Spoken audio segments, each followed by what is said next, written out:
जय जगन्नाथ सांग मैंने आमे एते कष्ट अच्छु जोटा कि किसी क्या सहित भी सेयार करूँ मोर तो देहर परिस्थिति बहुत खराब अच्छे जैकि मुझे कड़े कि कि आज माने आज गोटे दिन पूरा बिछण ही पड़ी झील तार सब कर खाଇବା पीवा सब बनैला कंप्यूटर क्लास कला एबे भी मध्य आपण माने जानी पारुथिबे माने मो ठीक रे भी कथा कहि पारुनी माने कथा कहला बेलको भी बैक साइड बहुत जोर पेन होची तो मेडिसिन खाई गरम पानी सेक देइची देला पर भी मध्य बहुत जोर पेन होची जोटा कि सही होनी से आम कड़े जापरूँ वीडियो कड़े किसी बन पारूनी तो घरे बसिक जहाँ जी कहूँ से गोटे जिनस है भगवान गोटे परीक्षा चली कहीं मोर बैक साइड पेन होता कमी जाइला कमीगला एबे पुणी स्टार्ट होती आज सकाल पूरा बिंधा हो तो काली जीवार अच्छी आमर एठिकी पूरी प्रोग्राम अच्छी देखला बेलू आज एमती परिस्थिति तो कौन आ कहबी सेटा भगवान तो परीक्षा चली तो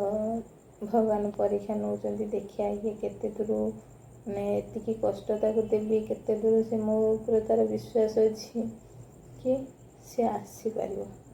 कि मोर निश्चित भाव विश्वास और भरोसा अच्छी एटा भी मु कही जिते कष्ट देले भी सुधा मु जीवी निश्चित भाव जीवी सेवा करके आसबि कहीं आर वर्ष भी एमती होता मोर गोटे आंगुठी माने कण नखा होगी सेटा पूरा पाचिकी पूरा पची जाइथिला से भी कष्ट मष्टे जाइथिली प्रोग्राम कली प्रोग्राम सारिकी भी आसिलु माने कौन से गोड़ आंगुठीटा एत जोशे माने बेंगु फुलला टाइप फुली जे किसी कर भाई जने आनिकी देला से कौन गोटे पानीटा से पकेली से पूरा से खोल भाया पूरा से जो नख उपरटा पूरा खोल टाइप उठिकी पलि आसला हेले भी सेवा सारिकी आम बाहरिकी आसिलु सेमती ए वर्ष भी जीवी जिते भी कष्ट होना कहीं देह खराब सकाशे किछटा माने पछ दिन कथा मन पड़गला छोट बलठू खाली रोग क्या जो मुझे छोट थी 5 क्लास रे पढ़ुली बात होता से दिन गुड़ा मन पड़ जाऊँगी बात होता गोड़ हाथ पूरा ये पड़ खाड हो बहुत कष्ट बहुत आड़े बुलला जाना से बात भल होता एबे भी मध्य से जिनसा फिल हो जाकि गोड़ हाथ मोड़ी हो जाए सब बेले नुह मझे गोड़ हाथ मोड़ी हो जाए बेले बेले पूरा लगी जाऊे हाथ एमती लगी जाऊे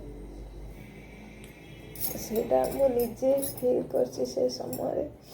से मो पाठ पढ़ार भी बहुत डिस्टर्ब हो पढ़ी पारे ठीक रे कहीं जो समय पढ़ा समय से समय ही मोर बात बाहरी थिला से समय कथा मन पड़ला बहुत कष्ट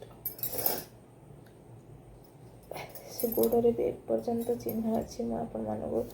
देखे भी पारि देखिए भुवनेश्वर बालियांता आसिकी भल होता से समय से गुड़ा भी मत कही से समय कहला 20 वर्ष पर पुणी भी बाहरी पारे किंतु मुझे जिते डाटा नौ से बुढ़ा ना बोली जो लोक मत ये रोगरू बचे से लोक नहांती मैक्सिमम लोक भी कही ये सब अंधविश्वास बोली किंतु मुझे विश्वास भी करे कहीं से ही मु भल होती से मैंने ଗୋଟେ ଏତିକି ବଡ଼ ବୋଟଲଟାରେ କ'ଣ ଗୋଟେ ରଖିଥିଲେ, ଗୋଟେ ସ୍ପିରିଟ୍ ଟାଇପ୍ର, ଏମିତି ଟିକେ ଧାରେ ଧାରେ ଖାଲି ଦେଇଦେଲେ, ମୁଁ ଦେଖେଇବି ଗୋଡ଼ର ଅଛି ଦାଗ ଅଛି ଏପର୍ଯ୍ୟନ୍ତ,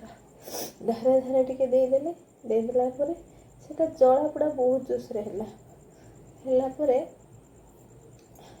ତାପରେ କିଛି ମାନେ କହିଥିଲେ ସେ ଜାଗାରେ କିଛି ଜିନିଷ ଲଗେଇବା ପାଇଁ, ସେସବୁ ଜିନିଷ ମନେ ବି ଅଛି ମୋର, କିଛିଟା ଲଗେଇବା ପାଇଁ କହିଥିଲେ, ସେ ଜାଗାରେ ଲଗେଇଲି 21 ଦିନ ଲଗେଇଲା ପରେ ତାପରେ ସେ ଜାଗାଟା ଧୀରେ ଧୀରେ ପାଚିଲା। ସେ ମଉସା କହିଥିଲେ କି ଯେତେ ପାଚିବ ସେତେ ଭଲ। ତ ପାଚିଲା ପରେ ସେଇଠୁ ତାପରେ ବହୁତ ଅଧିକା ପାଚିଲା ପରେ ତାପରେ ଖାଲି ନଡ଼ିଆ ତେଲ ପାରାକ୍ସିନ୍ ଟ୍ୟାବଲେଟ୍ କହିଥିଲେ, ପାରାକ୍ସିନ୍ର ଯେଉଁ ପାଉଡ଼ରଟା ଆସେ ନଡ଼ିଆ ତେଲରେ ପକେଇକି ମାରିବା ପାଇଁ, ସେତିକି ବାସ୍ ମରା ହେଉଥିଲା ହେଲା। ମୁଁ ଦେଖାଉଛି ଆପଣମାନଙ୍କୁ ସେ ଗୋଡ଼। ତ ଆଜ୍ଞା ଦେଖନ୍ତୁ, ଏ ଗୋଡ଼ ଏସବୁ ଚିହ୍ନ ହେଇଥିଲା ହେଲା, ଏସବୁ ଦାଗି ଦିଆ ହେଇଥିଲା ଛୋଟବେଳଠୁ ହେଲା। ମିନିମମ୍ 20 ବର୍ଷ ନୁହଁ, ମାନେ ବୋଧେ ଏବେ ଆସିକି 30 ବର୍ଷ ପାଖାପାଖି ବୋଧେ ହେଇଗଲାଣି ଏସବୁ ଜିନିଷ। ଦିଟାଙ୍କ ଗୋଡ଼ ଅଛି। ତ ଏମିତି ସବୁ ପରିସ୍ଥିତି, ତା ଭିତରେ ବି ବର୍ତ୍ତମାନ ବି ସେ କଷ୍ଟ ଯାଇନି। ଅବଶ୍ୟ ମାନେ ଅଲଗା ପ୍ରକାର ଯାହା ସବୁ ଅଛି ସେସବୁ ଜିନିଷକୁ ସାଇଡ଼୍ କରି ହେଉଛି, କିନ୍ତୁ ଗୋଟେ ଦେହର ପୀଡ଼ା ଯଦି ହୁଏ ନା, କେବେ ବି ତାକୁ ସାଇଡ଼୍ କରିକି ତୁମେ କିଛି କରିପାରିବ ନାହିଁ। ତ ଏମିତି ପରିସ୍ଥିତି ହେଲେ ଭଗବାନ କରନ୍ତୁ ଏମିତି ଦେହର ପୀଡ଼ା କାହାକୁ ନ ଦିଅନ୍ତୁ ହେଲା। ଝିଅ ପଳେଇ ଆସୁଛି ମଝିରେ କହୁଛି ଦେଖିଆ କ'ଣ କରୁଛୁ। ମୁଁ ଏତିକି ଖାଲି ଠାକୁରଙ୍କୁ ଡାକୁଛି,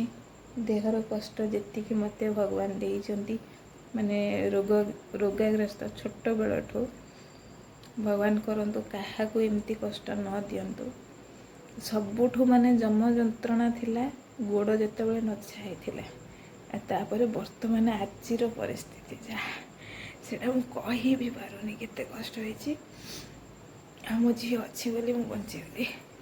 କାହିଁକିନା ସିଏ ପୁରା ଦିନ ମାନେ ଲାଗିଛି ମୋ ଉପରେ କି ମାମା କ'ଣ ହେଉଛି, ଆସି ଗରମ ପାଣି ସେକ ଦେବା, ମାଲସ କରିବାଠୁ ଆରମ୍ଭ କରିକି ସବୁ, ଟିକେ 2 ମିନିଟ୍ ବସିଗଲା ବେଳକୁ ବିନ୍ଧା ହେଉଛି। ତ ଆଉ କ'ଣ କହିବି, ଆଉ ବି ପେସେନ୍ସ ନାହିଁ ବସିବା ପାଇଁ, ଏତିକି କହିକି ରହୁଛି। ଜୟ ଜଗନ୍ନାଥ। ଭିଡ଼ିଓଟି ଯଦି ଭଲ ଲାଗୁଥିବ